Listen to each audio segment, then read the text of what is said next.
आज हम स्टार्ट कर रहे हैं साइंस एंड टेक का जो PTA 365 उसके हेल्थ पार्ट से। पहला टॉपिक इसमें देखिए, ट्रेडिशनल मेडिसिन। न्यूज़ में क्यों था? बिकॉज WHO के जो डायरेक्टर जनरल हैं, they he laid down the foundation for the world's first and the only global centre for traditional medicine. अब ये global centre for traditional medicine जो है, ये जामनगर गुजरात के अंदर बना था। इसकी खासियत ये है, जितने भी अक्रॉस द वर्ल्ड जितने भी ट्रेडिशनल मेडिसिन है, जैसे इंडिया का आयुष हो गया, चाइनीज़ अपनी अलग मेडिसिन है, ऐसे ही और डिफरेंट डिफरेंट कंट्रीज़ की जो मेडिसिन है, उसके लिए ग्लोबल सेंटर बनेगा। ट्रेडिशनल मेडिसिन की बात करें तो WTO डिफाइन करता है ट्रेडिशनल मेडिसिन को as the medicine is the sum of knowledge, skill, practices based on theory, belief, experience indigenous to different culture for the treatment of physical and mental illness. तो जो भी indigenous culture के अंदर जो भी different different तरह के तरीके हैं मेडिसिन को लेके या उसके रिगार्डिंग जो भी नॉलेज है, सारा ट्रेडिशनल मेडिसिन के अंडर आ जाता है। अब एक और चीज़ होती है which is called complementary medicine. ये क्या होता है? So this is an alternative form of medicine which refers to the health practices that are not part of country's indigenous system। यानी कि किसी कंट्री का अगर खुद का कोई जो ट्रेडिशनल सिस्टम है उसके अलावा अगर कोई फॉरेन हम लोग मेडिसिन लेके आते हैं, ठीक है, इन द सेंस कि किसी और फॉरेन कंट्री की उसकी ट्रेडिशनल मेडिसिन जो है वो हमारे लिए कॉम्प्लीमेंट्री मेडिसिन होगी। ये चीज़ डिफरेंस है ट्रेडिशनल और कॉम्प्लीमेंट्री मेडिसिन के अंदर। अभी इंडिया जो है, जो ट्रेडिशनल और कॉम्प्लीमेंट्री मेडिसिन है, हम लोग आयुष के अंडर फॉलो कर रहे हैं। और आयुष स्टैंड्स फॉर आयुर्वेदा, योगा, यूनानी, सिद्धा, होम्योपैथी एंड सोवा रिग्पा। और ये कलेक्टिवली जो Indian traditional and complementary medicine है, this is regulated by ministry of AYUSH. So clarity होनी चाहिए कि किसके परव्यू के अंडर आ रहा है। और currently almost 170 WHO member countries have acknowledged the use of traditional and complementary medicine since 2018। और इसमें इंडिया का एक बहुत ही पाइवटल रोल रहा है।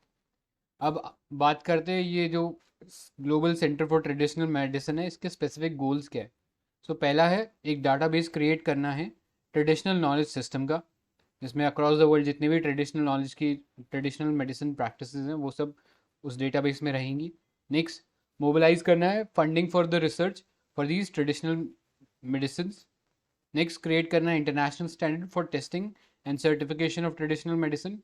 फिर डेवलप करना है protocol for holistic treatment of specific disease. And lastly, to evolve as a platform where global experts of traditional medicine share their experiences.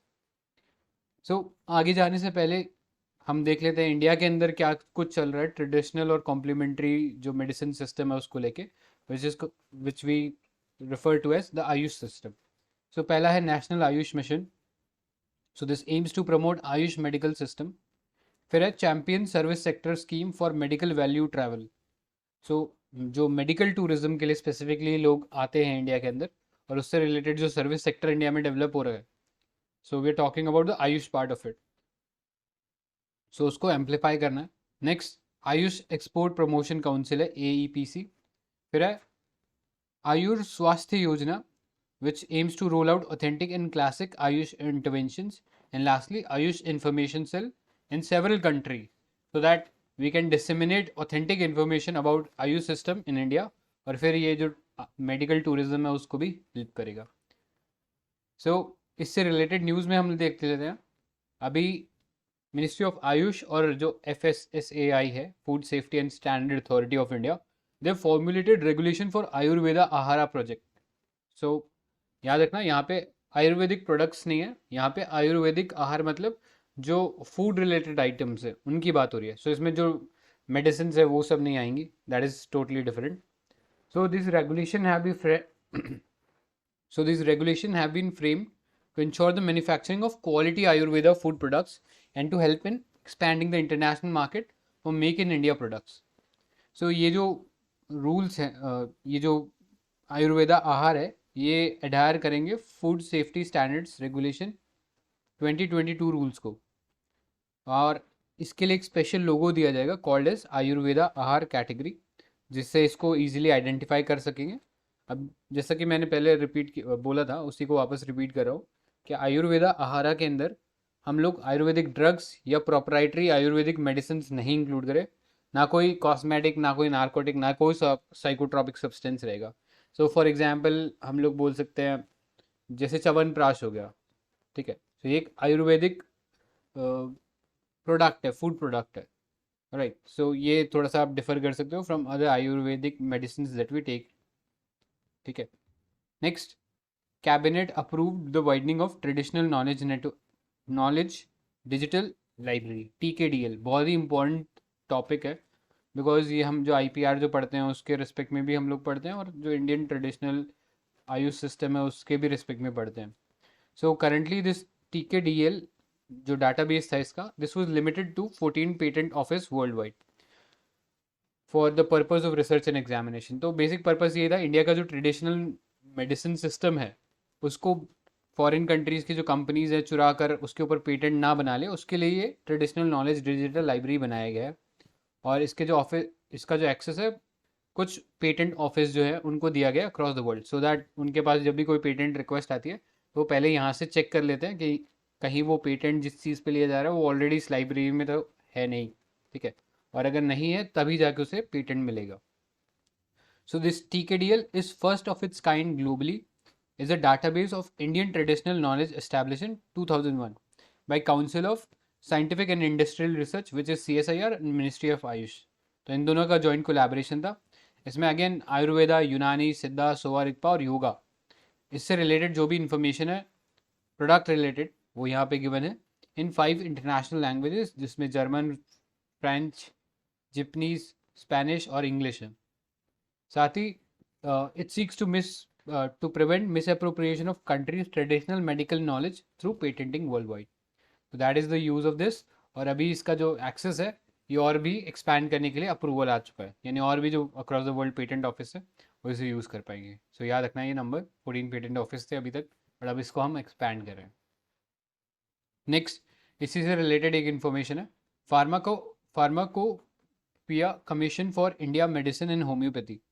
So this body is a subordinate office under the Ministry of Ayush। Headquarter इसका Ghaziabad UP में है, और it is registered under the society registration act 1860। अब काम क्या है, जितने भी फार्मा प्रोडक्ट्स हैं उसका जो फॉर्मुलेशन है उसको डेवलप करना, and at the same time act as central drug testing and cum appellate laboratory for Indian medicine and homeopathy. तो जो ट्रेडिशनल नॉलेज, ट्रेडिशनल मेडिसिन जो है जिसमें होम्योपैथी भी होगी, उन सब से रिलेटेड जो भी टेस्टिंग है और उनसे जो फॉर्मुलेशन डेवलप करने का काम है वो उसको असिस्ट करता है। And it also regularly update the standard of drug commonly required for treatment of disease. इसके अलावा इंडिया फार्माकोपिया कमीशन भी है एक, N autonomous institution under ministry of health and family welfare, and is different from the body that we have been referring, Pharmacopoeia Commission for Indian Medicine and Homeopathy। तो इससे different है ये। Yes yes ठीक है, तो next topic है tuberculosis. तो news में क्यों था, तो recently WHO released new guidance to support national strategic planning for tuberculosis. ठीक है, रिसेंटली और WHO ने ग्लोबल ट्यूबरकुलोसिस रिपोर्ट भी निकाला है, जिसमें बताया गया है कि India has world's highest TB burden. 28% world के एक्टिव केसेस है वो इंडिया से आते हैं, और साथ ही साथ साउथ एशिया भी वो हाईएस्ट बर्डन है उसका, रीजन वाइज देखा जाए तो। ठीक है, मोर ऑन न्यूज में है, NSP for TB guides how to comprehensively address TB epidemic through goals, strategies, priority inventions within health and across other sectors. Each goal must be define in line with SMART. तो ये smart approach है जिसमें specific goals होने चाहिए जो कि measurable होने चाहिए, अटेनेबल होने चाहिए, रियलिस्टिक होने चाहिए, और टाइम बाउंड मैनर में वो टारगेट पूरे होने चाहिए। Current document is an update to 2015 tool kit to develop INSP for TB prevention, care and control. Next है ट्यूबरकुलोसिस के बारे में बेसिक इंफॉर्मेशन। तो it is caused by bacteria mycobacterium tuberculosis and it mostly affects the lungs.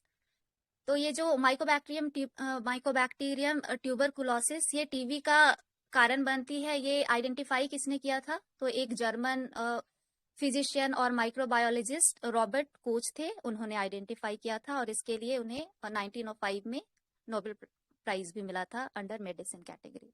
ठीक है, तो ये extra info है। ठीक है, टाइप्स ऑफ टीबी में है तो एक पल्मोनरी टीबी होती है जो सिर्फ लंग्स को अफेक्ट करती है, और एक्स्ट्रा पल्मोनरी टीबी जो लंग्स के साथ साथ अदर ऑर्गन्स को भी अफेक्ट करती है।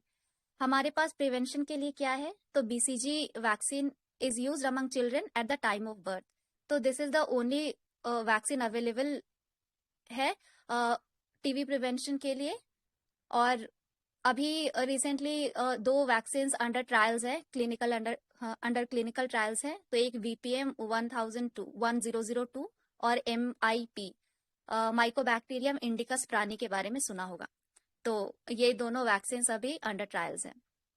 ठीक है, हम जब वैक्सीन के बारे में पढ़ते हैं तो टाइप्स ऑफ वैक्सीन देखते हैं, जिसमें live attenuated vaccine, recombinant vaccine, inactivated और mRNA वैक्सीन, इन सब के बारे में पढ़ते हैं। तो BCG जो है वो लाइव अटेन्यूएटेड वैक्सीन है। ठीक है, जिसमें लाइव बैक्टीरिया पैथोजन यूज किया जाता है वैक्सीन क्रिएशन में, लेकिन वो वीकेंड फॉर्म में होता है, जो जब बॉडी पे इंजेक्ट की जाती है तो नेचुरल इन्फेक्शन की तरह काम करता है और इससे स्ट्रॉन्ग और long lasting immune response build होता है।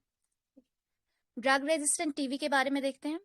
तो मल्टी ड्रग रेजिस्टेंस टीबी है, तो जो 2 most powerful anti TB drugs है, आइसोनिजिड और रिफैम्पिसिन, तो इसके अगेंस्ट रिस्पॉन्स करना बंद कर देता है। ये जब हम ड्रग कोई भी मेडिकेशन ले रहे हैं, ये 2 ड्रग ले रहे हैं, तो बैक्टीरिया ने एक रेजिस्टेंस डेवलप कर ली है, ताकि और ये ड्रग उस बैक्टीरिया को किल करने वो किल नहीं कर पा रहे हैं, तो ये होता है ड्रग रेजिस्टेंस। ठीक है, और नेक्स्ट है एक्सटेंसिवली ड्रग रेजिस्टेंट, तो जो कोर 4 टीबी ड्रग्स है उसके अगेंस्ट रिस्पॉन्स क्रिएट कर लिया है। और नेक्स्ट है TDR टीबी, ये totally drug resistant which is resistant to all the anti TB drugs, चाहे कुछ भी दवाई ले लो वो काम नहीं करेगी। और हमने बहुत एक फेमस जो सबसे पॉपुलर जो टीबी कोर्सेज के बारे में वो सुना है, वो एक डॉट्स के बारे में सुना है, जो डायरेक्टली ऑब्जर्व थेरेपी होती है, तो जिसमें कॉम्बिनेशन ऑफ ड्रग्स दिया जाता है एंटीबायोटिक्स का, और ये इस तरह डॉट्स डायरेक्टली ऑब्जर्व थेरेपी है, जिसमें एक हेल्थ वर्कर को असाइन किया जाता है कि वो पेशेंट की ड्रग डिलीवरी को मॉनिटर करेगा, वो सामने बैठकर उसे मेडिसिन देगा और उसकी रिपोर्ट भी बनाएगा। तो ये डायरेक्टली ऑब्जर्व थेरेपी होती है। नेक्स्ट है steps taken to eliminate tuberculosis. तो इंडिया के अंदर क्या क्या है, तो नेशनल स्ट्रेटेजिक प्लान, तो 2017 से 2025 तक हमने ये प्लान तब तक के लिए रखा है, क्योंकि हमारा 25 इंडिया का एलिमिनेशन टारगेट है 25, जो कि 5 years ahead of the SDG 2030 target है। नेक्स्ट है नेशनल ट्यूबरकुलोसिस एलिमिनेशन प्रोग्राम। तो पहले इसका नाम revised national tuberculosis control programme था, RNTCP, अब इसका नाम NTEP कर दिया गया है। और ये बेसिकली लैबोरेटरी और जितने भी डायग्नोस्टिक फैसिलिटीज है उसका एक नेटवर्क बनाएगी, ताकि अर्ली डायग्नोस हो सके और फिर अर्ली ट्रीटमेंट किया जा सके टीबी का। नेक्स्ट है निक्षय पोर्टल। तो ये रिसेंटली प्रेसिडेंट ने PM टीबी मुक्त भारत अभियान लॉन्च किया है, तो उसके अंदर एक इम्पॉर्टेंट कंपोनेंट है। निक्षय पोर्टल पहले ही लाया गया था, लेकिन अब इसे टीबी मुक्त भारत अभियान के अंदर एक इम्पॉर्टेंट कंपोनेंट बना दिया गया है। तो इसमें ये एक नेशनल डेटा रिपोजिटरी की तरह काम करेगा फॉर ऑल टीबी इंफॉर्मेशन, जिसमें पेशेंट्स के बारे में इंफॉर्मेशन होगा, साथ ही साथ कंट्री में जितने भी टीबी रिलेटेड प्रोग्राम चल रहे हैं उनको मॉनिटर करेगा। नेक्स्ट है निक्षय पोषण योजना। तो ये 500 पर मंथ पर पेशेंट ये दिया जाएगा through DBT for nutritional support. Scheme है ये ministry of health and family welfare की, और इसमें गवर्नमेंट के साथ साथ पार्शियल फाइनेंसिंग होगी through world bank. Next TB free India campaign है। तो ये प्राइम मिनिस्टर ने लॉन्च किया था कि हमें 2025 तक एलिमिनेट करना है टीबी इसके लिए, और इसका स्लोगन था टीबी हारेगा देश जीतेगा। पाथो डिटेक्ट किट है, ये पुणे बेस्ड एक लैब है, इसने बिल्ड किया है, and this is the India's first indigenous TB detection kit, जो सिंगल टेस्ट से आपको वो डिटेक्ट कर सकता है कि टीबी है या नहीं। ठीक है, तो ये MDR टीबी और नॉर्मल ट्यूबरकुलोसिस ये दोनों डिटेक्ट कर सकता है। इसके अलावा एक Tata institute of social science का है सक्षम प्रोजेक्ट, जो साइको सोशल काउंसलिंग प्रोवाइड करा रहा है for drug resistant TB patients. Global commitments में देखने से पहले हम रिलेटेड न्यूज और एक देख लेते हैं जो ऊपर बॉक्स में दिया हुआ है। ये एक टीवी अलायंस एक नॉट फॉर प्रॉफिट ऑर्गेनाइजेशन है। इसने एक short anti TV regimen BPAL initiative start किया है। तो इसमें ये बताया गया है कि टीवी पेशेंट्स पे जब ये रेजिमेन अप्लाई किया गया तो इसके पॉजिटिव आउटकम्स आए हैं। तो ये BPAL है क्या? तो ये 6 month all oral 3 drug regimen है, जो कि टीबी को हाईली ड्रग रेजिस्टेंट टीबी को क्योर करने के लिए बनाया गया है, तो ट्रीट करने के लिए बनाया गया है। तो इसमें 3 एंटीबायोटिक्स हैं, बेडाक्विलिन, रेटोमेनिट और लाइनजोलिड। ठीक है, जिसमें शॉर्ट टर्म क्यों कह रहा है? क्योंकि ये 80 मंथ से अभी इस कोर्स के बाद अगर 6 मंथ तक लिया जाए तो वो ट्रीट कर सकता है टीबी, जो कि यूजुअली 18 मंथ्स का कोर्स होता है। नेक्स्ट है global commitments and efforts taken to eliminate TB. तो मॉस्को डिक्लेरेशन है, ये 2017 का है। ये to increase multi sectoral action and enhance accountability towards ending TB by 2030। तो HIV के टीबी के साथ साथ HIV और साथ ही साथ नॉन कम्युनिकेबल डिजीज के लिए भी ये डिक्लेरेशन। तो टीबी के अलावा HIV और नॉन कम्युनिकेबल डिजीज भी है। नेक्स्ट है WHO end TB strategy to reduce TB incidence by 80%, TB deaths by 90%, and to eliminate catastrophic costs for TB affected households by 2030. एक फाइन ट्रीट ऑल #with_end_TB करके एक joint initiative है WHO का, और 2 organisation भी है इसके साथ, स्टॉप टीबी पार्टनरशिप और ग्लोबल फंड। तो ये इतना इंपॉर्टेंट है नहीं, बस WHO का इनिशिएटिव है ये। ठीक है, कुछ ऐड करना है क्या? Thank you. So next topic 4.3 antimicrobial resistance AMR. So recently WHO ने रिलीज की है एक global antimicrobial resistance and use surveillance report, short form में इसका नाम ग्लास रिपोर्ट है। एंड ये जो दिसंबर मंथ का करंट अफेयर मैगजीन था वहां पे भी हम लोगों ने डिस्कस की थी। सो वापस रिवाइज कर लेते हैं इसको। सो ये जो ग्लास जो रिपोर्ट है, ये for the first time will provide the data on antibiotic consumption at national level. ठीक है, कितने कंट्रीज में किस लेवल पे एंटीबायोटिक का कंजम्पशन हो रहा है, ये भी रिपोर्ट जो है ये इस बार पहली बार बता रहा है। सो किस टाइप का इन्फेक्शन है, किस टाइप का पैथोजन है, उस सब के बारे में ये एक होलिस्टिक इन्फॉर्मेशन हमें दे रहा है। सो इतना ही था रिपोर्ट के बारे में।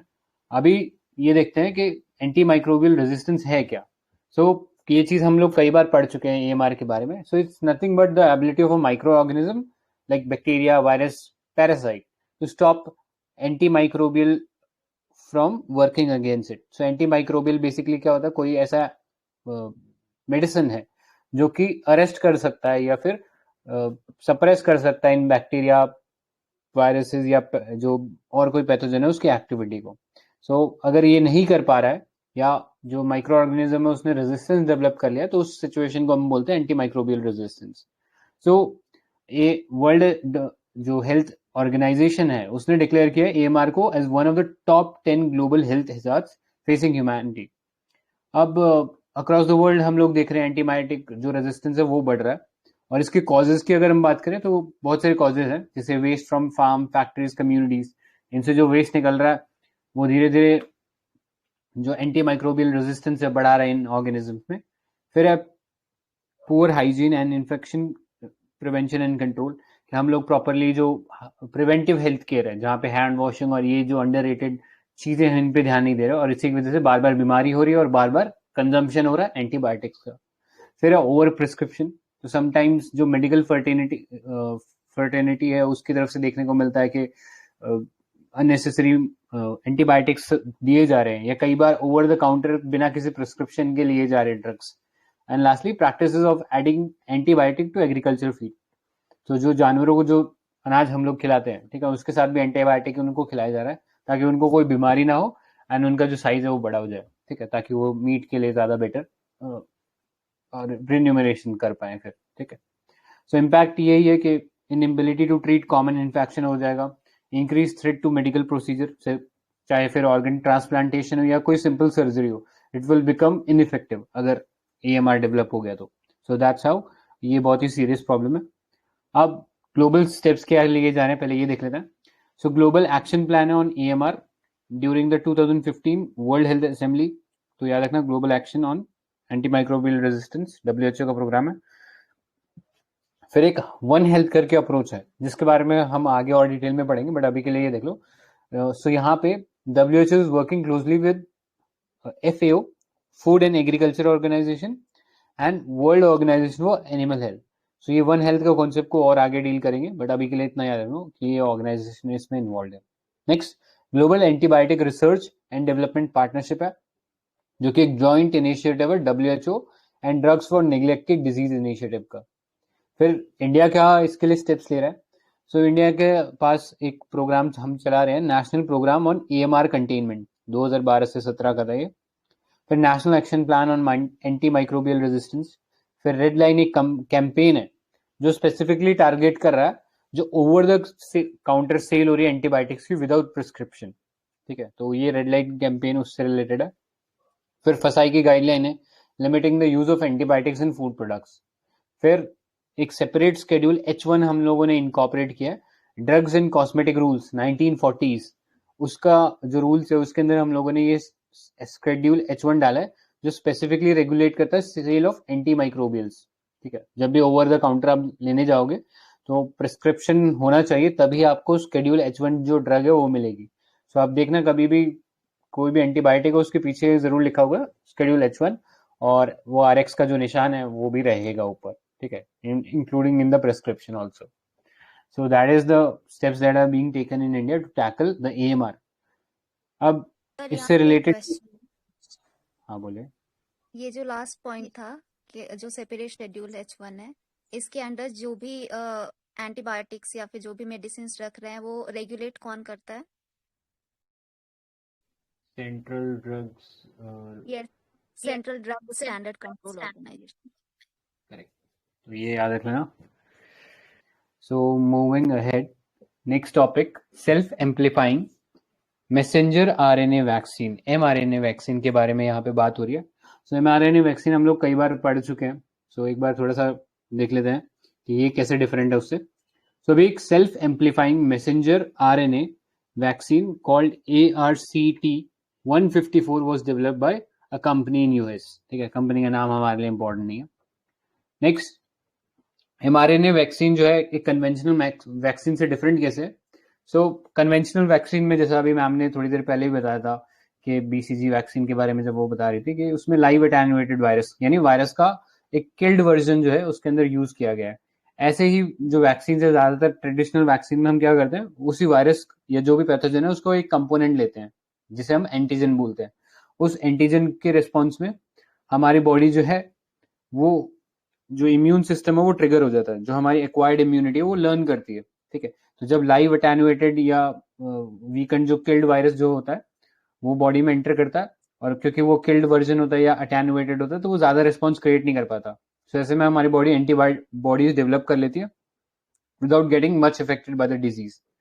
लेकिन कई बार इसके अंदर जो रिस्पॉन्स है उतना स्ट्रॉन्गर नहीं होता, और इसको ही हम कहीं ना कहीं रेक्टिफाई कर रहे हैं RNA वैक्सीन से। सो RNA में हम क्या कर रहे हैं, RNA जैसा कि आप जानते हो एक जेनेटिक मटेरियल होता है। सो ये जो RNA है वो एनकोड करता है वायरस के किसी एक स्पेसिफिक कंपोनेंट को, जिसके थ्रू इम्यून रिस्पॉन्स जनरेट होगा, यानी एक ऐसे एंटीजन को कोड करता है जिसके थ्रू हमारी बॉडी में इम्यून रिस्पॉन्स डेवलप हो सकता है।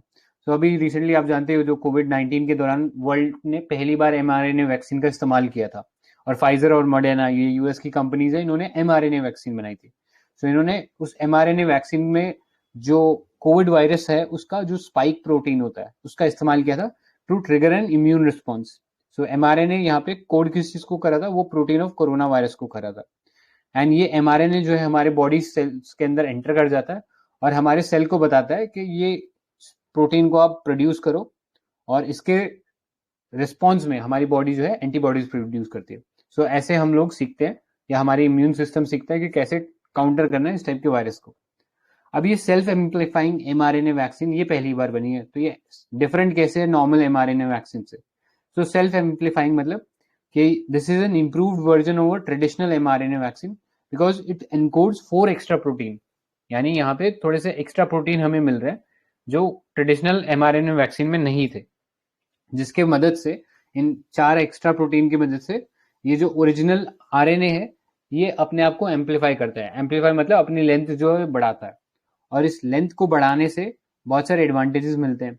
एक तो थोड़ा सा स्ट्रॉन्गर रिस्पॉन्स पैदा होता है, फिर ये जो कंपाउंड बनता है या जो वैक्सीन है ये थोड़ी सी स्टेबल बन जाती है ट्रेडिशनल एमआरएनए से।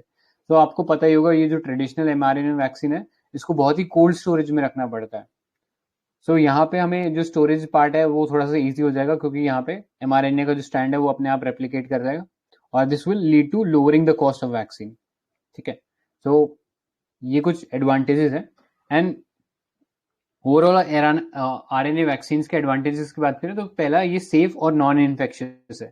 सो नॉन इन्फेक्शियस क्यों है? क्योंकि जो लाइव अटेनुएटेड जो वैक्सीन होती है उसके अंदर हम ओरिजिनल वायरस को थोड़ा सा वीकन कर देते हैं। ठीक है, सो वहां पे एक स्लाइट चांस होता है, बहुत स्लाइट है, आई एम नॉट सेइंग कि उससे हो ही जाएगा, लेकिन स्लाइट पॉसिबिलिटी है कि वहां से इन्फेक्शन डेवलप हो सकता है। सो वो थोड़ा सा रिस्की रहता है। सो mRNA वैक्सीन टोटली सेफ है बिकॉज यहाँ पे हम एग्जैक्टली वायरस को नहीं इस्तेमाल कर रहे हैं, हम उसका एक एंटीजन पार्ट का इस्तेमाल कर रहे हैं। Next, it can generate stronger type of immunity, and lastly it can be produce more rapidly. ठीक है, बहुत जल्दी जल्दी इसे बनाया जा सकता है। तो these are some of the advantages. Disadvantages में आप थोड़ा सा यही रख सकते हो कि इसको बहुत ज्यादा कोल्ड स्टोरेज चाहिए, जो इसका जो पूरा सप्लाई चेन है उसको थोड़ा डिफिकल्ट बना देता है। बाकी डीएनए और आरएनए वैक्सीन में अगर हम लोग कंपेयर करें तो डीएनए वैक्सीन में एक पीस ऑफ डीएनए हम इस्तेमाल करें जो कि एंटीजन को कोड कर रहा है, और उसे हम इंसर्ट कराते हैं एक बैक्टीरियल प्लाज्मिड में। सो बैक्टीरिया प्लाज्मिड एक बेसिकली जेनेटिक मटेरियल है। जो बैक्टीरिया होता है धीरे धीरे उसके अंदर जो भी वायरसेस जो है बैक्टीरियोफेजेस अटैक करते हैं तो उनका जो भी डीएनए है वो उस प्लाज्मिड में जमा कर लेता है। और जमा करने का मतलब ही यही है कि आगे जब वो कभी वायरस अटैक करेगा तो उसे पता होगा कि किस टाइप का रिस्पॉन्स डिप्लॉय करना है। ठीक है, तो ये डीएनए आने की वजह से प्लाज्मिड के अंदर वो पहले से ही मेमोरी डेवलप हो जाती है। सो याद रखना, प्लाज्मिड एक सर्कुलर डीएनए है use by bacterium to store and share genes which में benefits is survival. Next, RNA vaccine.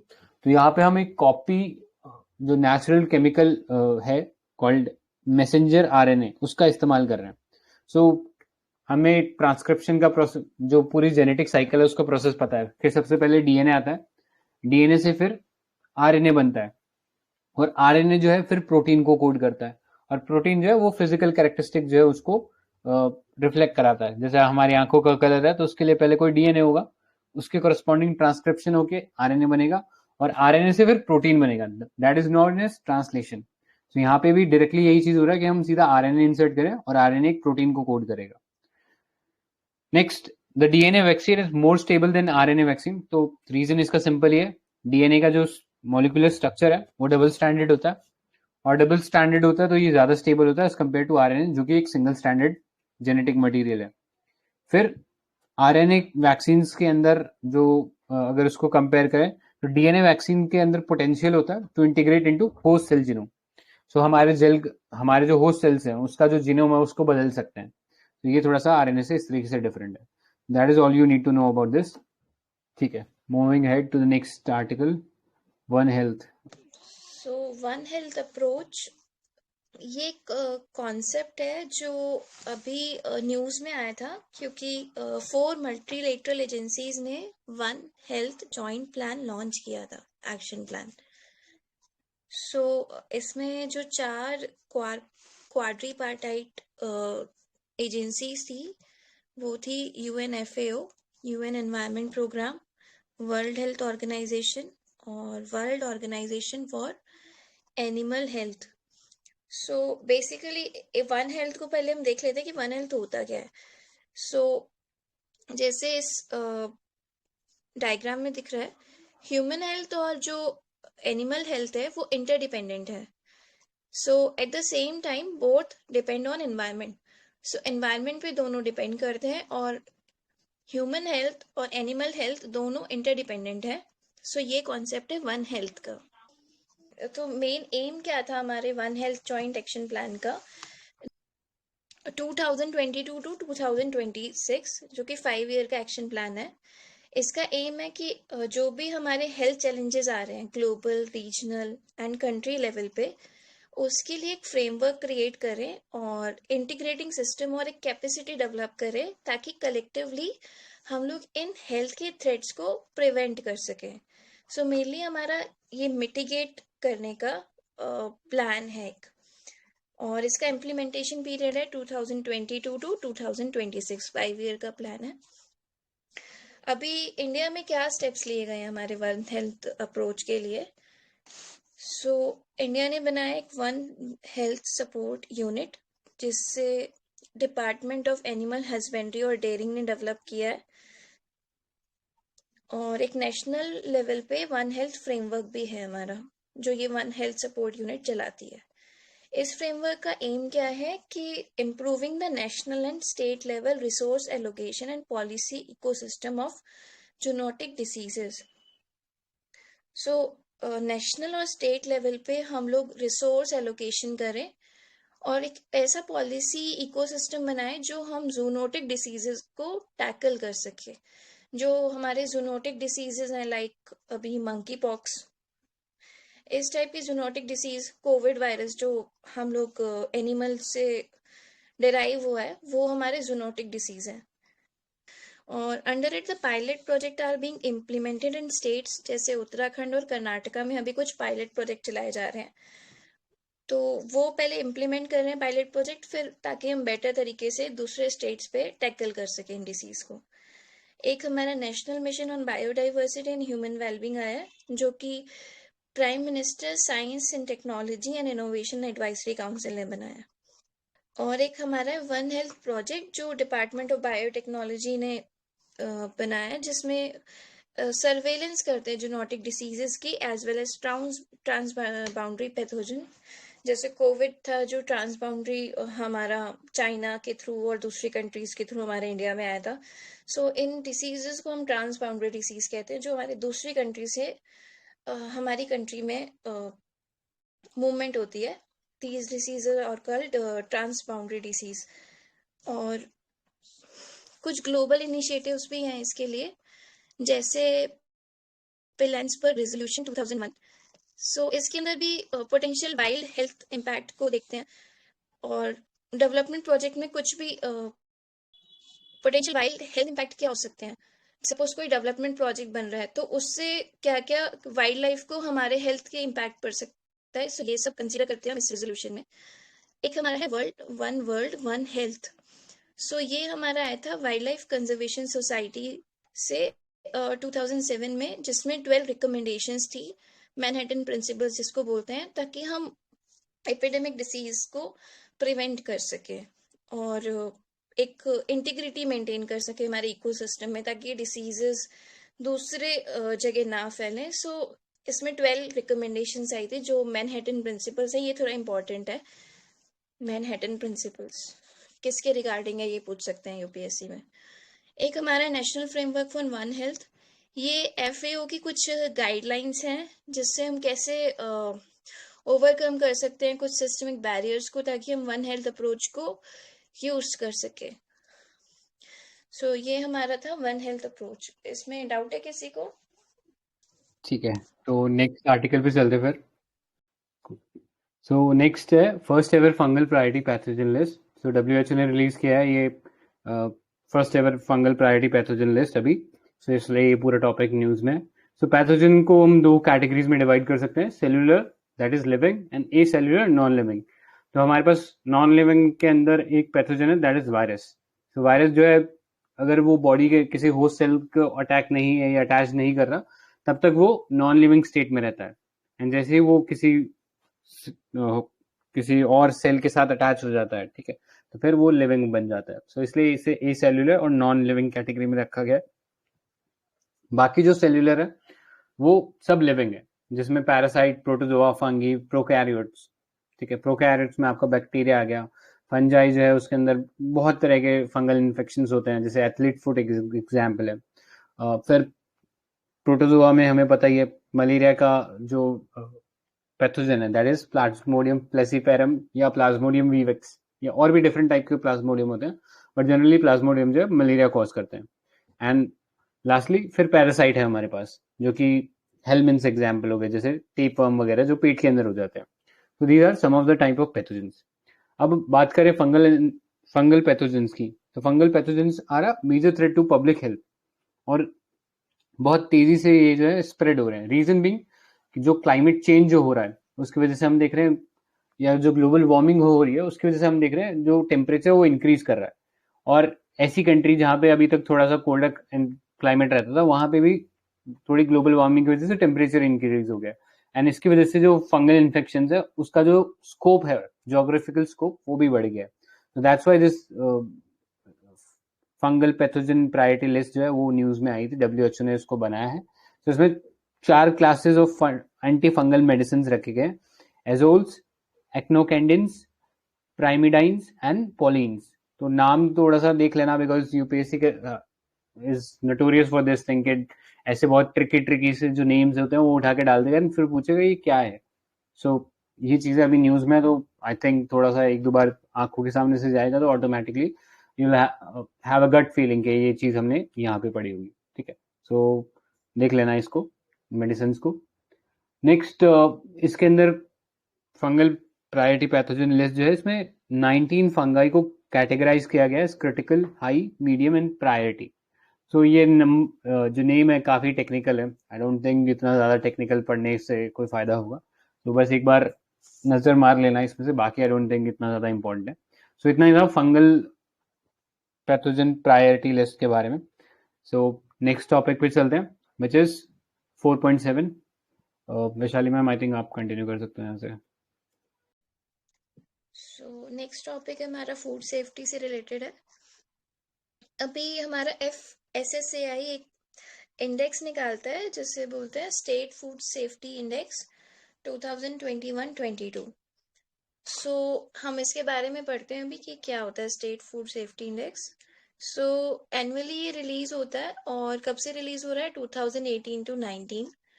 सो ऐसे कुछ फैक्ट्स हम PCS में देख सकते हैं कि कोई इंडेक्स कब से रिलीज हो रहा है। UPSC में ज्यादा मैटर नहीं करता है ये, बस ये मैटर करता है कि ये किसने रिलीज किया है फूड सेफ्टी इंडेक्स।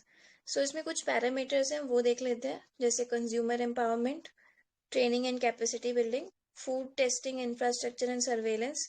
सो ये जो पैरामीटर है ये इतने कोई काम के नहीं है, ठीक है। बस थोड़ा थोड़ा एक बार हम गो थ्रू कर सकते हैं कि क्या क्या पैरामीटर ये यूज करते हैं। Human compliance and human resource and institutional data. So इसकी वेटेज भी दी हुई है, बट ये इतना कोई इम्पोर्टेंट नहीं है। सो इसका एम क्या होता है फूड से स्टेट फूड सेफ्टी इंडेक्स का? Encouraging states and UTs to establish a proper food safety ecosystem in their jurisdiction. So proper एक हमारा फूड सेफ्टी इकोसिस्टम हो, जो भी स्टेट के जुरिस्डिक्शन के अंडर आता है वहाँ पे उनको सारे ये मेजर्स और इनसे कंप्लाइंस करने की जरूरत होती है। Findings of the state food safety index. So top ranking में कौन कौन से स्टेट्स हैं ये देख लेते हैं। सो लार्ज स्टेट्स की कैटेगरी में सबसे नंबर 1 पे है Tamil Nadu, followed by Gujarat and Maharashtra. Top ranking small states में कौन है? गोवा, और उसके बाद Manipur and Sikkim small states में। और टॉप यूटीज में कौन से हैं? तो Jammu Kashmir, followed by Delhi and Chandigarh. So आप इसकी कोई ट्रिक बना सकते हो, इसको कैसे याद करना है। जैसे साउथ के कुछ स्टेट्स हैं, तमिलनाडु, वहां पे mid day meal scheme start हुई थी, तो उससे कुछ ऐसे लिंक करके या कुछ आप उस तरीके से याद कर सकते हो, वैसे ज्यादा इंपॉर्टेंट नहीं है। Food safety and standards authority, इसके बारे में देख लेते हैं कि ये इसका हेडक्वार्टर न्यू दिल्ली में है, और इसको कौन सी मिनिस्ट्री के अंदर आता है ये? तो ये आता है food health and family welfare के एडमिनिस्ट्रेशन में है ये। और इसका मेन पर्पस क्या है कि laying down science about standards for articles of food and to ensure the safe food for human consumption. So safe food safety से रिलेटेड है इसका मैंडेट। अब इसके लिए एक लॉ आया था, उसके अंडर एस्टैब्लिश हुआ था food safety and standards act 2006, और इसके मैंडेट और भी दिए हुए हैं, ये जैसे कुछ मैकेनिज्म और guidelines for the accreditation of certification bodies, और provide scientific advice and technical support to central government and state government. तो फूड सेफ्टी में ये भी आता है, जैसे फूड राइस फोर्टिफिकेशन है, सो इसके लिए भी आप कुछ स्टेप्स अगर लेते हो तो ये भी हमारे FSSAI के अंडर आएंगे। फिर collect data regarding food consumption, incidence and prevalence of biological risk, जैसे GMO क्रॉप्स ज़्यादा यूज तो नहीं हो रही हैं, उनके कुछ साइड इफेक्ट्स तो नहीं है, सो ये सब भी हमारे बायोलॉजिकल रिस्क और इन सब के अंडर आता है FSSAI के under. Identification of emerging risk and introduction of rapid alert system, और contribute to the development of international technical standards for food, sanitary and phytosanitary standards। सो ये सब हमारे एग्रीकल्चर से रिलेटेड है, जो फाइटोसैनिटरी और सैनिटरी मेजर्स होते हैं, जैसे कितना पेस्टिसाइड यूज करना चाहिए, कितना फर्टिलाइजर यूज करना चाहिए। सो ये सब हमारे फूड सेफ्टी से रिलेटेड है और फाइटो सैनिटरी और सैनिटरी मेजर्स के अंदर आते हैं। सो ये इतना टॉपिक था। Nicely explain. आगे चलते हैं, पैरामीटर्स थोड़े से देख लेना, बिकॉज यूपीएससी ने काफ़ी समय से कोई पैरामीटर वाला चीज़ पूछा नहीं है, बट चांसेस है कि वापस रिपीट कर सकता है। आज से 2-3 प्रीलिम्स पहले से डेफिनेटली एक क्वेश्चन रहता था रिपोर्ट्स के ऊपर, तो एक बार ये पैरामीटर्स देख लेना बिकॉज उसमें ये पूछ लेता है। ठीक है, सो आगे चलते हैं, next topic rice fortification. Okay, so अभी एक department of food and public distribution ने कुछ इशू करे हैं स्टैंडर्ड ऑफ ऑपरेटिंग प्रोसीजर, ताकि हमारे राइस की क्वालिटी को या स्टैंडर्ड्स को एक मेंटेन रख सके कि राइस फोर्टिफिकेशन में कितना उनको मिनरल्स ऐड करने हैं और कितने उनको न्यूट्रिएंट्स ऐड करने हैं। सो इसके लिए उन्होंने एक स्टैंडर्ड ऑफ प्रोसीजर डेवलप किया है। So about standard operating procedure, so इसमें क्या होगा, इसका aim to address the malnutrition, anaemia and micronutrient deficiencies. So suppose जो हम स्टेपल राइस में अभी राइस लेते हैं, बहुत लोगों की स्टेपल जो है, बहुत लोगों की जो डाइट है उसमें राइस इंक्लूड होता है। सो इसके थ्रू हम लोग मेल न्यूट्रिशन, एनीमिया और माइक्रो न्यूट्रिएंट डिफिशियंसीज को हम एड्रेस कर सकते हैं राइस के फोर्टिफिकेशन के through.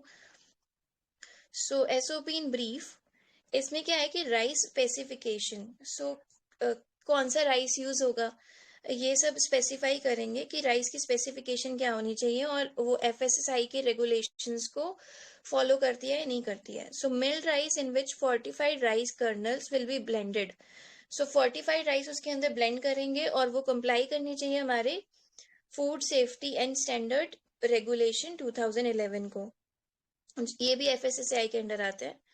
Packaging of fortified food, so इसको किस तरीके से पैकेजिंग होनी चाहिए, taking into consideration the nature of fortificant added, कैसा फोर्टिफिकेंट ऐड हुआ है उसमें और क्या उसके इफेक्ट हो सकते हैं शेल्फ लाइफ पे।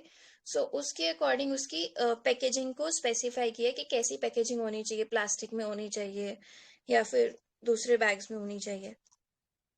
So fortified food package shall contain fortified with name of the fortificant and the F+ लोगो। ये जो +F लोगो है ये हमारा शो करता है कि ये फोर्टिफाइड है, और ये मिल्क पैकेट पे भी देखा होगा आपने। और इट में ऑल्सो कैरी है टैगलाइन संपूर्ण पोषण स्वस्थ जीवन, और ये टैगलाइन लिखी होगी उसके पैकेट पे जो फोर्टिफाइड राइस होगा, संपूर्ण पोषण स्वस्थ जीवन इस लोगो के अंडर होगा। फिर फोर्टिफाइड जो फूड होगा with iron shall carry a warning statement for people with thalassaemia, so जिसको थैलेसीमिया की प्रॉब्लम होगी उसके लिए इसमें एक वार्निंग साइन भी होगा, जो हमारा फोर्टिफाई होगा आयरन से, उसके लिए यहाँ पे एक वार्निंग साइन होगा। अब हम FSSAI के रोल को देख लेते हैं कि फूड फोर्टिफिकेशन प्रोग्राम में FSSAI का क्या रोल है। सो ये नोटिफाई करता है स्टैंडर्ड्स को for the fortified food including rice, और उस पर कुछ रेगुलेशंस लगते हैं। सो ये सब बताता है। Mapping the national accreditation board for testing and calibration laboratories, इसकी मैपिंग होती है। फिर फूड फोर्टिफिकेशन सेंटर एक यूनिट बनाई हुई है FSSAI ने, और वो फंक्शन कैसे करता है कि रिसोर्स हब को, कि क्या वहां पे सारा के सारा इंफॉर्मेशन होगी उस रिसोर्स सेंटर पे कि कैसे कैसे फोर्टिफाई करना है राइस को। सो FFRC एक यूनिट है FSSAI के अंडर, वो सब फंक्शंस वहां पे कैरी आउट होंगे। नेक्स्ट देख लेते हैं फूड फोर्टिफिकेशन। तो फूड फोर्टिफिकेशन क्या होता है? सो इस कॉन्सेप्ट में क्या होता है कि हम we are adding deliberately the content of essential micronutrients in food to improve the nutritional quality of food and to provide public health benefit with minimal risk to health.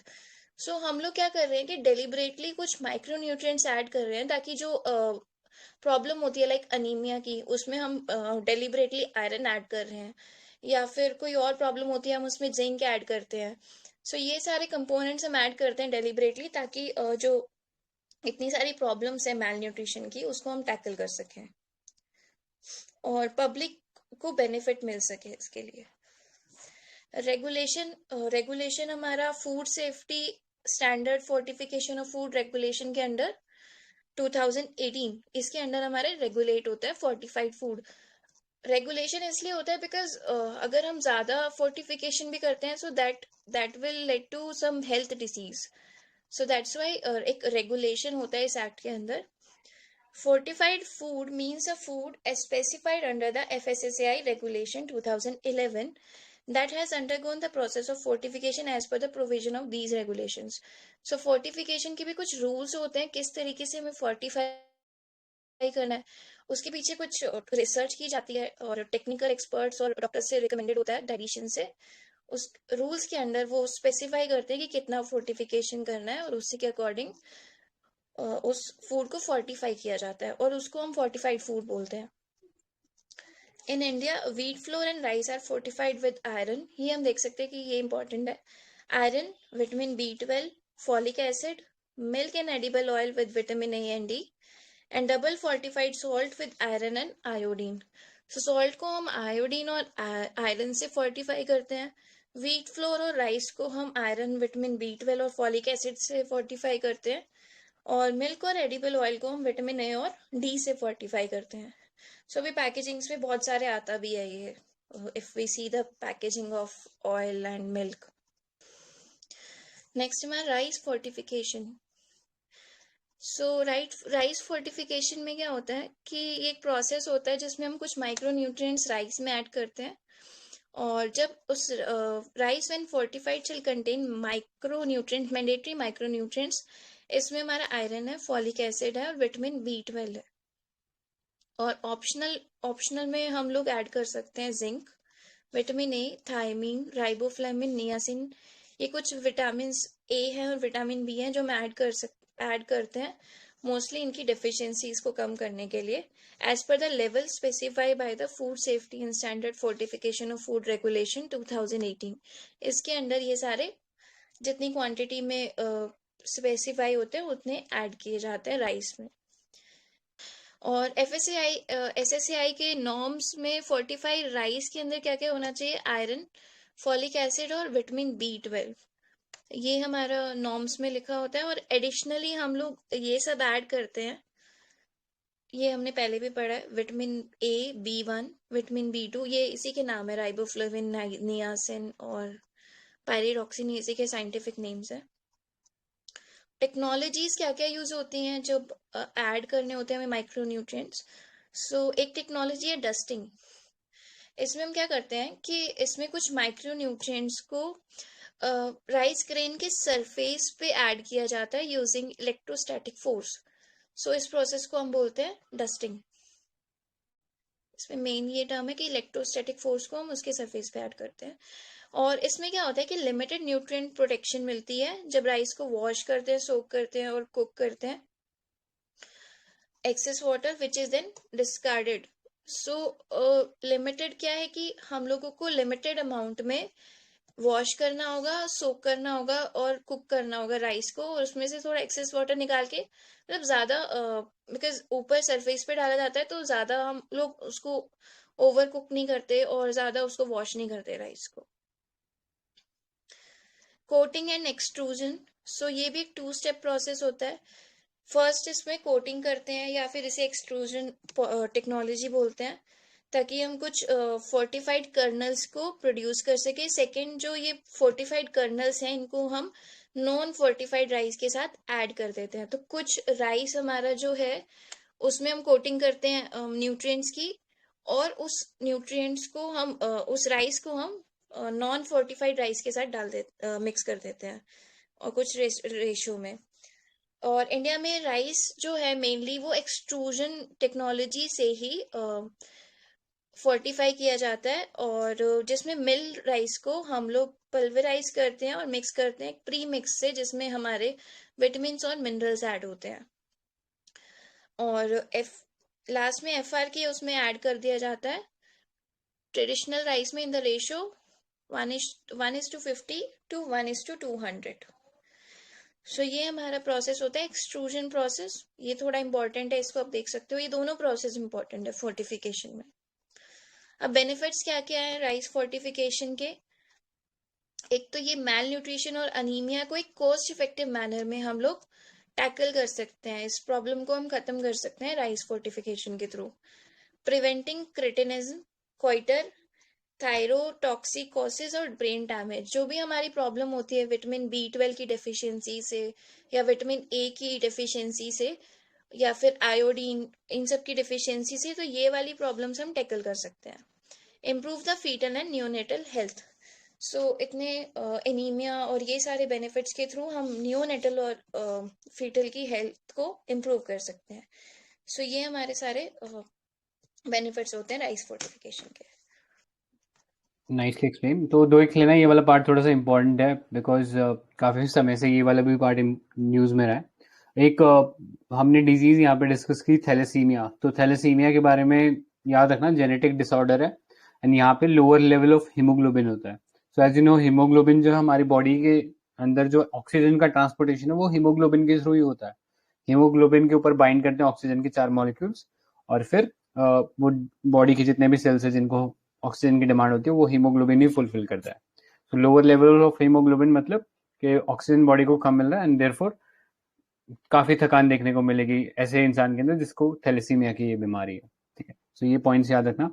And जैसे ma'am ने बताया कि ये सबसे ज्यादा हमारे country के अंदर हम ये एक्सट्रूजन टेक्नोलॉजी का इस्तेमाल करते हैं। तो एक्सट्रूजन में बेसिकली क्या करें, पहले राइस का जो है वो आटा बना दे रहे हैं, पल्वराइज मतलब उसको क्रश करके उसका आटा बना दिया, एंड फिर उस जो मिक्सचर है जो राइस का जो पल्वराइज फॉर्म है उसको मिक्स कर दिया विद विटामिन्स एंड मिनरल्स, और फिर एक डाई होती है जो एकदम लेट्स से राइस के दाने की शेप की होती है वो डाई, और उस डाई में से उसको पास कराते हैं। तो एक्सट्रूजन टेक्नोलॉजी यही होती है कि किसी चीज को आप पास करा रहे हो किसी डाई में से, और फिर उसमें से जो दाना निकलेगा वो राइस कार्नेल के जैसा ही लगेगा।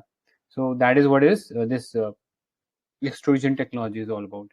सो मिक्स किया जाता है जिसमें हमने बताया 1:50 to 1:200 के रेशियो में। So that's all you need to know about this. आगे चलते हैं नेक्स्ट टॉपिक पे, ओरल रिहाइड्रेशन सॉल्यूशन। सो अभी डॉक्टर महालनोबिस जिन्होंने पायनियर किया था ORS का, उनका डेथ हो गया था अभी। सो अगेन ये जो टॉपिक है ओरल रिहाइड्रेशन का, ये न्यूज में है। सो क्यों इन्वेंशन किया था वो थोड़ी सी हिस्टोरिकल फैक्ट है, वो हमारे लिए काम का नहीं है। व्हाट इज इम्पोर्टेंट इज कि ओरल रिहाइड्रेशन सॉल्ट है क्या।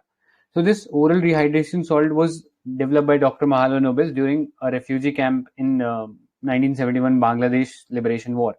सो उन्होंने बेसिकली एक ORS बनाया that was a mixture of electrolytes and carbohydrates.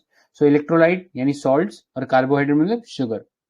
So main aim ये था, these were used to replace the salt and water that the body loses during dehydration caused by gastroenteritis, diarrhoea, vomiting. तो हमारा body in situations में बहुत तेजी से salt और water जो है लूज करता है, ठीक है, बॉडी के बाहर चला जाता है। सो उस कमी को पूरा करने के लिए ये इलेक्ट्रोलाइट और कार्बोहाइड्रेट का सॉल्यूशन जो है वो काम आता है। So these electrolytes are potassium and sodium, ठीक है, सॉल्ट जो है वो पोटेशियम सोडियम है, और ये जो कंपोनेंट है ये मैक्सिमाइज करते हैं fluid absorption in the gastrointestinal tract. ठीक है, हमारी बॉडी में सबसे ज्यादा एब्जॉर्प्शन फ्लूइड का कहाँ होता है? तो फ्लूइड का, लेट्स से मैं आपसे एग्जांपल क्वेश्चन ही पूछ रहा हूँ मैं, तो कोई बताएगा सबसे ज्यादा बॉडी में फ्लूइड का एब्जॉर्प्शन कौन से पार्ट में होता है? एनीबडी?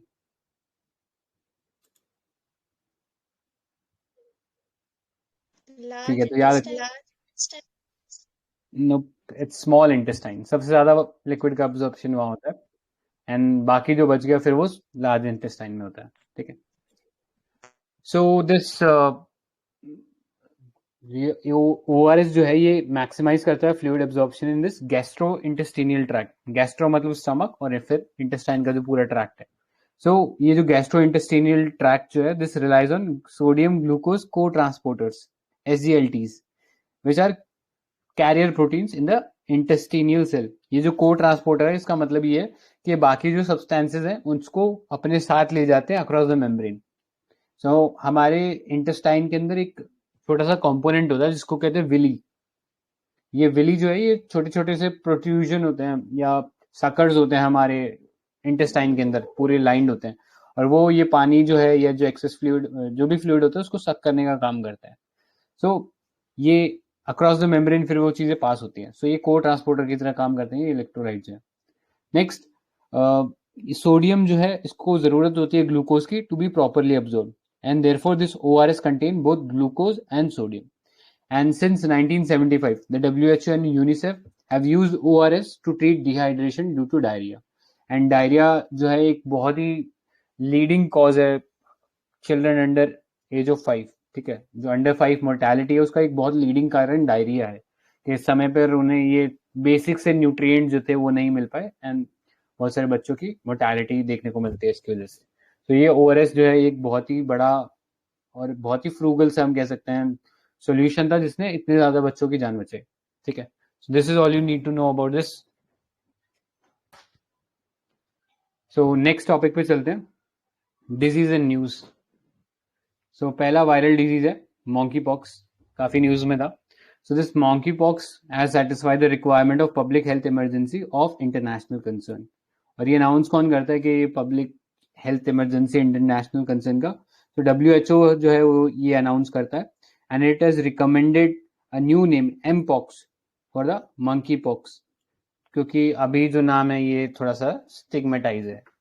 ऑलराइट, सो अगेन वही चाइना वाला क्वेश्चन आ जाता है कि चाइना से अराइज हुआ है तो उसका नाम चेंज करने की जरूरत है, एंड ऑल ऑफ दैट, ठीक है। So this monkeypox is zoonotic disease, जैसा मैंने थोड़ी देर पहले बताया था। जूनोटिक डिजीज का मतलब जो जानवरों से इंसानों में फैल जाए, ऐसी डिजीज जूनोटिक है, and belonging to the orthopox virus genus. This genus also include variola virus, which causes smallpox, and vaccinia virus and cowpox virus. तो इसी सेम जीनस के जो ये अलग अलग वेरिएंट्स है ये भी और कई बीमारियां फैलाते हैं। पहली बार डिस्कवर कहाँ हुआ था? तो this was discovered in 1958, largely occurring in the tropical rain forest of central and west Africa, ठीक है। तो इतना ही इसमें याद रखने की जरूरत है, बाकी क्या इसके सिम्टम्स, आई डोंट थिंक इतना ज़्यादा डिटेल में जाएगा, बट इसके जनरल सिम्टम्स यही हैं कि फीवर जो है वो ज़्यादा रहता है और बॉडीली फ्लूइड जो है इसमें काफ़ी ज़्यादा रिलीज हो जाते हैं, ठीक है।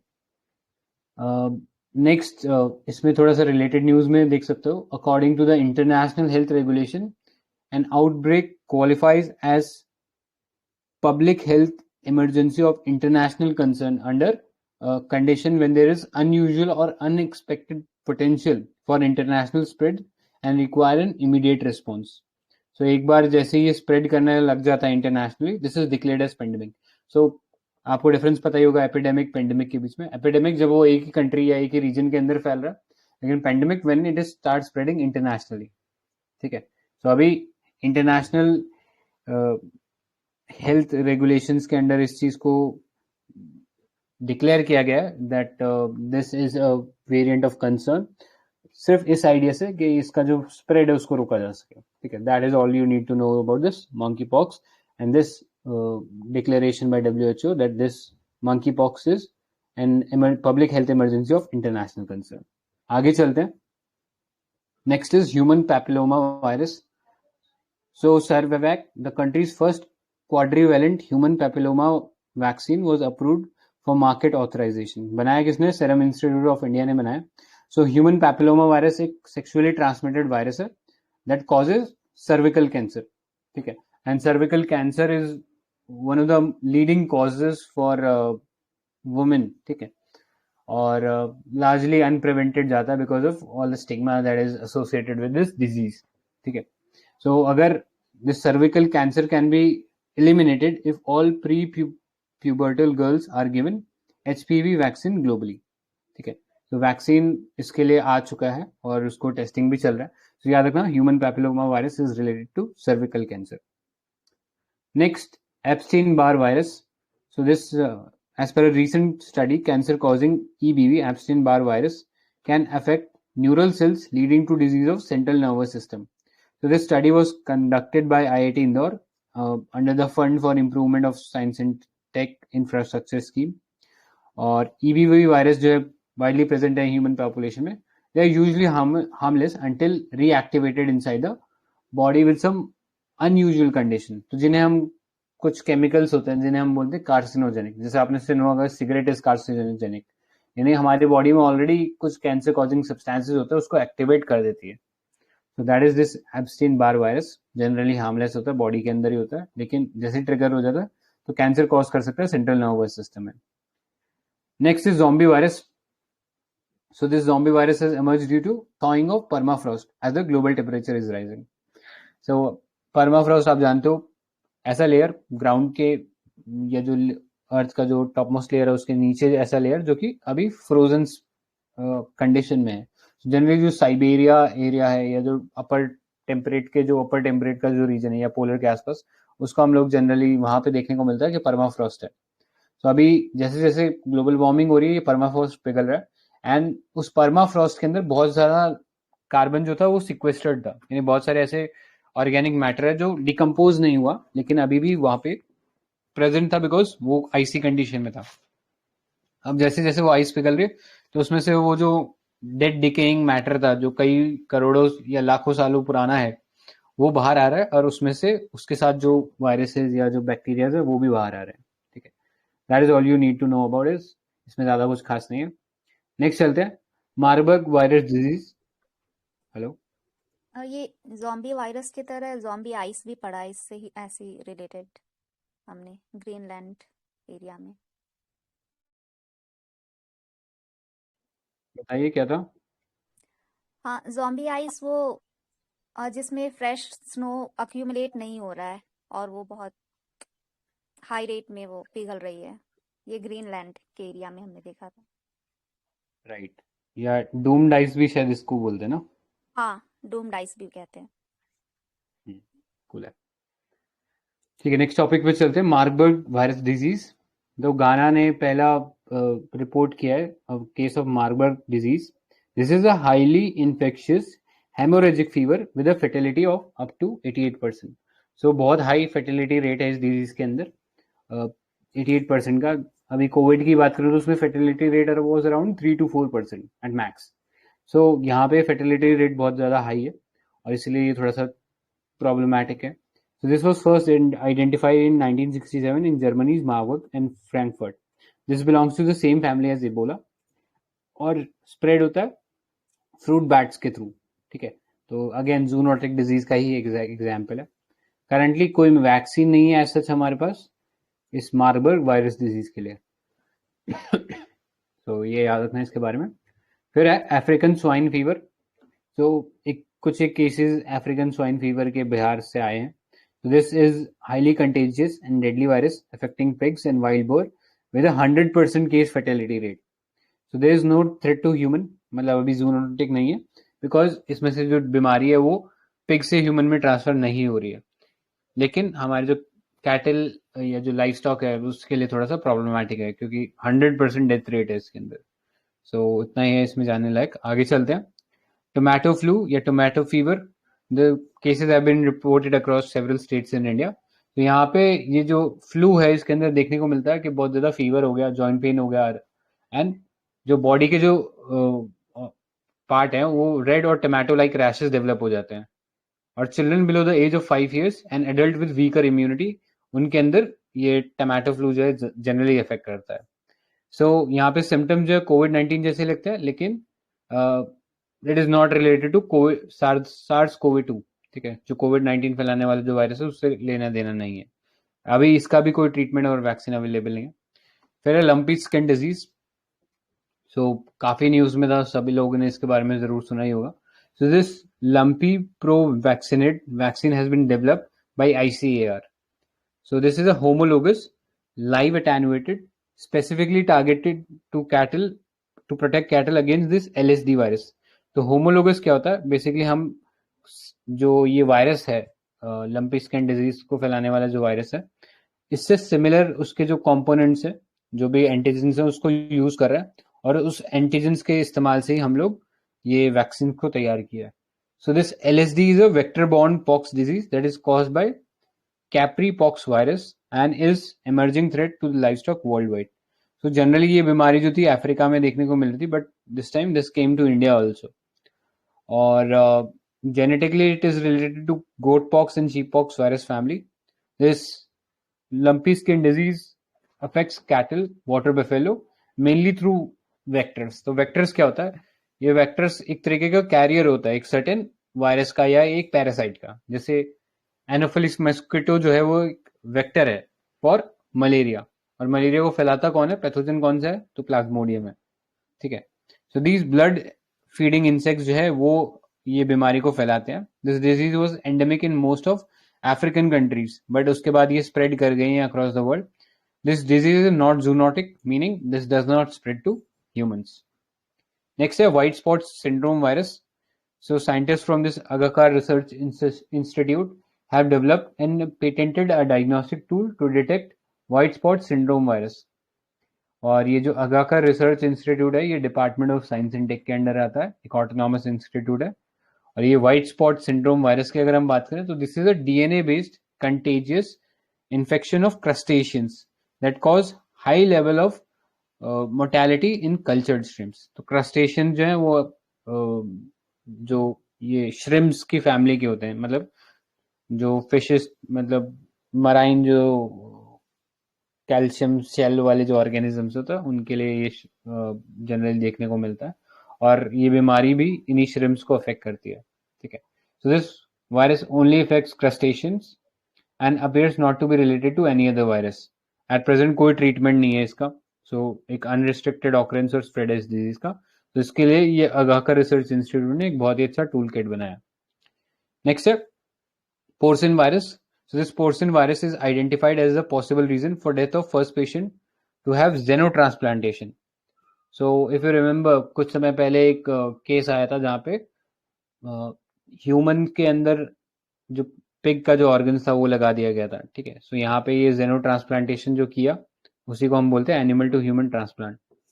अब ये पोर्साइन वायरस जो है एक हर्पीज वायरस है, found in the tissue throughout the body including the nose of newborn piglet that where it causes inflammation. So pigs के अंदर एक कॉमन सा ये हर्पीज वायरस है, एंड इसी के कारण जो था ये जो जेनो ट्रांसप्लांटेशन जिसके अंदर हुआ था उसकी डेथ हो गई थी. ठीक है. So that is all you need to know about this porcine virus. तो याद रखना, जनरली जो न्यूबॉर्न पिग्स होते हैं उनके अंदर देखने को मिलता है. नेक्स्ट है कैनाइन डिस्टेम्पर. तो कैनाइन से आप समझ ही सकते हो कि जो कार्निवोरस एनिमल्स है उनकी बात हो रही है.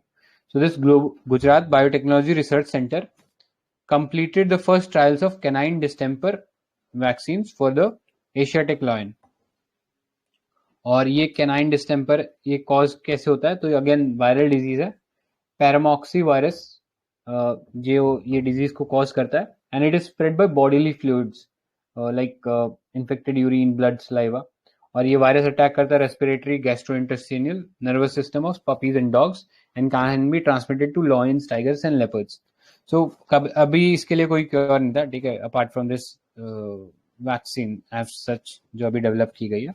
तो प्रॉब्लम क्या हो रहा था, गिर का जो एरिया है वहां पे लॉयंस केवल उसी एरिया में लोकेटेड है, एशियाटिक लॉयंस. सो वहां पे क्या था, ये जो डॉग्स थे उनके अंदर ये बीमारी थी कैनाइन डिस्टेम्पर की, और वो डॉग्स क्या कर रहे थे, ये लायंस के साथ अंदर चले जा रहे थे. ठीक है. उनको आपस में ये लोग खेल रहे होंगे तो उनसे ये बीमारी फैल सकती थी उनको. ठीक है. So that's why this vaccine was developed, so that जो टाइगर की पॉपुलेशन, लायन की जो पॉपुलेशन है यहाँ गिर नेशनल पार्क में, वो प्रोटेक्टेड रह सके. नेक्स्ट है acute encephalitis syndrome. So this AES is categorized by acute onset of fever and change in mental status. ठीक है. इसमें सीजर्स आने लगते हैं, जनरली अफेक्ट करता है चिल्ड्रन और यंग एडल्ट्स को, और इसकी वजह से एक भारी बीमारी या एक मोर्टेलिटी मतलब डेथ भी हो सकती है। सो एक्यूट एंसेफेलाइटिस सिंड्रोम के अंदर जो सिम्टम्स है वो हम लोगों ने देख लिए, लेकिन इसको जो कॉजेटिव एजेंट्स है जिससे ये बीमारी हो सकती है वो मल्टीपल है। ये बैक्टीरिया से भी हो सकती है, फंगस से भी हो सकती है, पैरासाइट से भी हो सकती है, किसी केमिकल टॉक्सिन से भी हो सकते हैं। तो इसमें बेसिकली क्या होता है, ब्रेन का जो हमारा जो स्कल है उसके अंदर कुछ लेयर्स हैं जो हमारे अंदर जो उस डेलिकेट सा ब्रेन है उसको प्रोटेक्ट करती हैं, जिन्हें हम मेनिंजिस बोलते हैं। तो ये मेनिंजिस के अंदर इन्फ्लेमेशन हो जाता है और ये ब्रेन को अफेक्ट करता है। ठीक है, सो ये याद रखना एक्यूट एंसेफेलाइटिस सिंड्रोम के बारे में। नेक्स्ट इज एवियन इन्फ्लुएंजा और बर्ड फ्लू, बार बार न्यूज में रहता है। ठीक है, तो ये एक वायरल डिजीज है विच इज कंटेजियस, और ये इन्फ्लुएंजा टाइप ए वायरस है जो जनरली पोल्ट्री बर्ड्स को अफेक्ट करता है, लेकिन और भी बर्ड्स तक एक्सपैंड हो सकता है, जैसे माइग्रेटरी बर्ड्स हो गई। ठीक है, उनको भी अफेक्ट कर सकता है। It can also affect human through direct contact with the infected animal or contaminated environment. So this is all you need to know about this avian influenza. Next topic चलते हैं। अभी हमने वायरल डिजीज पढ़ी, अब थोड़ी सी इस और जो फेमस या न्यूज में चल रही थी थोड़ी सी बीमारियां, उनके बारे में थोड़ा सा और देख लेते हैं। सो अफ्रीका के अंदर फर्स्ट मलेरिया वैक्सीन डेवलप हुआ है। Gavi which is the Global Vaccine Alliance announced support for the rollout of first malaria vaccine in Africa. So malaria अभी हम लोगों ने डिस्कस किया, पैरासाइट कॉज करता है। पैरासाइट का नाम प्लाज्मोडियम है। ठीक है, प्लाज्मोडियम की भी फिर डिफरेंट स्पीशीज आ जाती हैं, 5 स्पीशीज हैं जो अफेक्ट करती हैं, जिनमें से 2 बहुत ही ज्यादा नोटोरियस है। पहला है प्लाज्मोडियम फ्लेसिपेरम और दूसरा है प्लाज्मोडियम विवेक्स, जो हम डिस्कस कर ही चुके हैं। और इसको फैलाता कौन है, वेक्टर कौन है, तो फीमेल एनोफिलिस मस्कीटो जो है वो इसको फैलाती है। नेक्स्ट है कालाजार disease, also known as black fever or visceral leishmaniasis. So it's a protozoan parasitic disease spread by sandfly. तो वेक्टर कौन है, सैंडफ्लाई यहाँ पे वेक्टर है, और एक प्रोटोजोन पैरासाइट ये डिजीज है जिस पैरासाइट का नाम है विसरल लेशमैनियासिस। ठीक है, सो पैरासाइट का जो नाम है वो है लेशमैनिया डोनोवेनी। ठीक है, विसरल लेशमैनियासिस जो है वो तो बीमारी का नाम है कालाजार का। So this disease is linked to malnutrition, poor housing and weak immune system. Generally ये बीमारी जितनी भी पैरासिटिक डिजीज है वो सब ट्रीटेबल है। सो ये भी ट्रीटेबल है, लेकिन इशू क्या है, माल न्यूट्रिशन, पुअर हाउसिंग या पुअर सैनिटेशन की वजह से, या लेट्स से कभी भी जो इम्यून सिस्टम है वो किसी को कॉम्प्रोमाइज है तो उसको ये बीमारी तेजी से पकड़ लेगा। सो अभी ये बीमारी एंडेमिक है। एंडेमिक मतलब इसका जो ऑकरेंस रेट है हमें कुछ स्पेसिफिक एरियाज में ही देखने को मिलता है, अभी ज्यादा फैल नहीं रही है। सो बिहार, झारखंड, उत्तर प्रदेश एंड वेस्ट बंगाल का जो रीजन है वहां ये बीमारी देखने को मिलती है। इंडिया ने इसको टारगेट करने के लिए एक स्पेसिफिक प्रोग्राम है, नेशनल कालाजार एलिमिनेशन प्रोग्राम। सो 2015 में हम लोग एलिमिनेट करने वाले थे, बट वो जो टाइमलाइन है हम लोगों ने मिस कर दिया। So that is all you need to know about this kala azar. तो याद रखना फैलाता कौन है, वेक्टर क्या है, और कहाँ कहाँ एंडेमिक है। ठीक है, इतना ही जानने लायक है। नेक्स्ट है trachoma. So Malawi became the first country in the Southern Africa to eliminate trachoma. India इसको ऑलरेडी एलिमिनेट कर चुका है। सो कई बार ऐसा क्वेश्चन डाल देगा कि इंडिया ने क्या क्या एलिमिनेट किया है। So as you know, polio जो वायरस है हम लोगों ने एलिमिनेट कर दिया, और साथ ही ट्रैकोमा जो है हम लोगों ने एलिमिनेट कर दिया। So according to WHO, active trachoma is considered eliminated if the prevalence of active infection among the children below 10 years is 5%। So इस क्राइटेरिया के अंदर हम लोग मान लेते हैं ये सर्टेन डिजीज जो है उसको एलिमिनेट कर दिया गया। सो ट्रैकोमा जो है इन्फेक्शन है आई का, cause by bacterium called chlamydia trachomatis. ठीक है, तो बहुत ही कंटेजियस है, यानी बहुत तेजी से फैलता है, और रिस्पॉन्सिबल है फॉर द ब्लाइंडनेस और विजुअल इम्पेयरमेंट। ऑल्दो ट्रीटेबल है, लेकिन अगर समय पे इसका इलाज नहीं हुआ तो फिर दिक्कत हो सकती है। ठीक है, नेक्स्ट है diabetes. So after US and Canada, first case of infection from diabetes medication in India is reported. So diabetes, as you know, is a chronic disease, मतलब लंबे समय तक इफेक्ट करती है, और ये होती कब है, जब हमारे पेनक्रियास जो है वो प्रॉपर अमाउंट में जो इंसुलिन है वो नहीं रिलीज कर पाता। So as you know, pancreas is an endocrine gland. ठीक है, तो वैसे तो पेनक्रियास दोनों ही है, एंडोक्राइन भी है और एक्सोक्राइन भी है। सो एंडोक्राइन ग्लैंड जो है जनरली एसोसिएटेड होते हैं हार्मोन से, और इंसुलिन जो है वो एक तरीके का हम कह सकते हैं कि it's a sort of hormone that regulates the blood sugar level. तो जैसे ही ब्लड में शुगर लेवल ज़्यादा होता है तो इंसुलिन सिक्रेट होता है और उस ब्लड शुगर लेवल को कंट्रोल में ले आता है, ठीक है। So that is how insulin works. And जब डायबिटीज हो जाती है तो ये जो इंसुलिन का जो रिलीज है ये प्रॉपर नहीं होता है। सो टाइप 1 डायबिटीज है, ये इंसुलिन डिपेंडेंट जुवेनाइल और चाइल्डहुड ऑनसेट जो है, this is categorise by deficient insulin production and requires daily administration of insulin, यानी इन लोगों को डेली जरूरत पड़ेगी इंसुलिन के इंजेक्शन की। फिर है टाइप 2 डायबिटीज, जहाँ पे ऑल्दो बॉडी प्रॉपरली रिलीज नहीं कर रही है, मतलब रिलीज कर रही है लेकिन प्रॉपर अमाउंट में नहीं है। सो यहाँ पे सिर्फ हमारे डेली लाइफस्टाइल को चेंज करके हम इसे कंट्रोल में रख सकते हैं। So that is the difference between type 1 diabetes and type 2 diabetes. Type 1 diabetes जो है वो काफी ज्यादा सीरियस कंडीशन हो जाती है, ठीक है। सो जनरली हम लोग देखते हैं जब डायबिटीज की बात करते हैं, so we are generally talking about type 2 diabetes, ठीक है, ज्यादातर लोगों को वही होती है। नेक्स्ट है shigella bacteria. So Kerala seeks to contain this shigella spread. ये शिगेला जो है एक genus of bacteria that cause this infection called shigellosis. So this is a gastrointestinal infection, यानी हमारा जो स्टमक और जो इंटेस्टाइन का एरिया उसको इफेक्ट करता है। And it is the second leading cause of bacterial diarrhoea world wide, leading and the third leading cause of death in child less than 5 years। तो जैसा हम लोगों ने डिस्कस किया था कि डायरिया जो है वो एक प्रोमिनेंट कॉज होता है, चाइल्ड अंडर 5 जो होते हैं जिनकी मोर्टेलिटी होती है उसका एक लीडिंग कॉज रहता है। तो वो हम लोगों ने यहाँ पे शिगेला बैक्टीरिया उसी क्लास का एक वायरस बैक्टीरिया है जो कि डायरिया कॉज करता है, ठीक है। तो करेंटली कोई इसके खिलाफ कोई वैक्सीन है, ऑल्दो नॉर्मल प्रिकॉशंस लेके इसको हम लोग प्रिवेंट कर सकते हैं। नेक्स्ट सिकल सेल एनीमिया है। सो सिकल सेल एनीमिया अगेन एक जेनेटिक डिजीज है, क्योंकि यहाँ पे हम देखते हैं कि हमारे जो बॉडी है जिसके अंदर जो डीएनए है उसके अंदर स्पेसिफिकली आरबीसीज का जो डीएनए कोड करता है उसके डीएनए में कुछ फॉल्ट आ जाता है, और उस फॉल्ट की वजह से हमारा जो आरबीसी है वो थोड़े से नैरो निकलते हैं, इसीलिए उसका नाम सिकल सेल है। सिकल सेल मतलब बीच में से कनकेव है, चिपका हुआ है।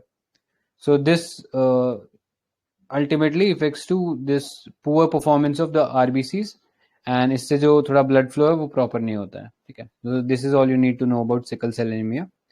नेक्स्ट कुछ और इंपॉर्टेंट न्यूज है। पहला है पेन प्लस स्ट्रैटेजी। तो Africa has adopted this pen plus strategy to tackle severe non communicable diseases NCDs such as type 1 diabetes, rheumatic disease, etc. This package of essential disease intervention was adopted in 2010 to support decentralization of service to primary care level. और ये pen plus जो है refers to an approach to address the non-communicable disease through an integrated outpatient service at the first level hospital. So ये pen plus strategy basically जो non communicable disease है उनको target करने के लिए बनाया गया अफ्रीका के रीजन के अंदर, ठीक है। नेक्स्ट है ACE2 एंजियोटेंसिन कन्वर्टिंग एंजाइम 2। सो ACE के बारे में यूपीएससी ने पहले भी सवाल पूछा हुआ है, आई थिंक बैक इन 2022 ही, शायद 2022 में था या 2021 में था, I am not very sure, but question पूछा है इस पार्ट से। तो अभी एक रिसेंट स्टडी हुआ है जिसमें membrane bound form of ACE2 is essential for enabling infection with SARS-CoV-2. So एक soluble ACE2 जो है lacks the ability to anchor to the cell membrane, और ACE जो है वो एक रिसेप्टर है या प्रोटीन जिसको हम बोल सकते हैं that provides entry for the coronavirus into human cell. So जो स्पाइक होता है कोविड वायरस का, ये बेसिकली बाइंड कहाँ करता है, ये ACE2 रिसेप्टर पे ही बाइंड करता है। सो अगर ये ACE2 को रिसेप्टर से अगर हम इसकी बाइंडिंग रोक पाए तो कोविड-19 हमें इफेक्ट नहीं करेगा। सो एंटीबॉडीज यही करते हैं कि ये इसके वायरस के अराउंड चिपक जाते हैं so that it is not able to bind to the ACE2 receptor. So यही था इसमें जानने लायक। आगे चलते हैं। इनकोवैक। सो भारत बायोटेक ने पहला एक इंट्रानेजल वैक्सीन बनाया है, ठीक है। सो यहाँ पे आपको इंजेक्शन के थ्रू से वैक्सीन को लेने की जरूरत है। आप you can simply spray it in your nose, and nose से आप फिर उस बॉडी को उस वैक्सीन को यूज कर सकते हैं। सो this is a recombinant replication deficient adenovirus vectored vaccine. तो यहाँ पे बहुत सारी कीवर्ड्स है जो पता होने चाहिए। रिकॉम्बिनेंट मतलब कि मल्टीपल डीएनए को मिक्स किया जा रहा है, और एडिनो वायरस जो है एक क्लास ऑफ वायरस होता है, ठीक है। सो कोई बता सकता है एडिनो वायरस डीएनए वायरस है या फिर आरएनए वायरस है? एनीबॉडी? ठीक है, कोई बात नहीं, तो याद रखना डीएनए वायरस है। सो इस वेक्टर्ड फिर समझ ही गए होगे कि एडिनो वायरस को एज अ वेक्टर यूज किया गया, क्योंकि आपको पता है जो वायरस होते हैं वो हमारी बॉडी सेल के साथ बाइंड करता है, एंड फिर जो भी इसके अंदर डीएनए मटेरियल होता है वो हमारे बॉडी के अंदर वो ट्रांसफर करता है, और फिर हमारी जो बॉडी होती है वो खुद से ही जो वायरस है उसके एंटीजेंस बनाती है, और बेस्ड ऑन विच हमारी बॉडी में एक इम्यून रिस्पॉन्स डेवलप होता है। सो अगेन वही सब चीजें हैं जो हमने पहले डिस्कस किया था। So it produces antibody as well as reduce the risk of transmission, while other vaccines only produce antibodies. Additional immune response develop होता है, easy delivery पे और high compliance है, क्योंकि बच्चे जो है जनरली इंजेक्शन लगवाने से कतराते हैं, तो यहाँ पे ये इंट्रानेजल वैक्सीन है वो ज़्यादा सुटेबल रहेगी। बस इतना ही था इसमें जानने लायक। आई डोंट थिंक ये नेक्स्ट पार्ट जो है वो हमारे लिए इम्पोर्टेंट है। So with that we are done with the health वाला part in the science in tech magazine, ठीक है। अभी तक जो पढ़ा उसमें किसी को कोई पूछना है या कोई डाउट है तो पूछ सकते हो अभी।